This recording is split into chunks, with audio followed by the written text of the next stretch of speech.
جانے والے ہیں، اور جو اپنی امانتوں اور اپنے عہد و پیمان کا پاس کرتے ہیں، اور جو اپنی گواہیوں پر قائم رہتے ہیں، اور جو اپنی نماز کی پابندی کرتے ہیں، یہی لوگ جنتوں میں عزت و اکرام سے ہوں گے۔ تو اے نبی، ان کافروں کو کیا ہوا ہے کہ تمہاری طرف دوڑے چلے آتے ہیں، دائیں اور بائیں سے گروہ گروہ ہو کر جمع ہوتے جاتے ہیں؟ کیا ان میں سے ہر شخص یہ امید رکھتا ہے کہ نعمت کے باغ میں داخل کیا جائے گا؟ ہرگز نہیں۔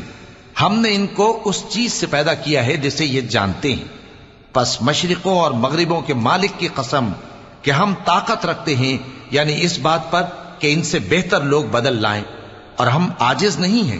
تو اے پیغمبر، ان کو باطل میں پڑے رہنے اور کھیل لینے دو، یہاں تک کہ جس دن کا ان سے وعدہ کیا جاتا ہے وہ ان کے سامنے آ موجود ہو۔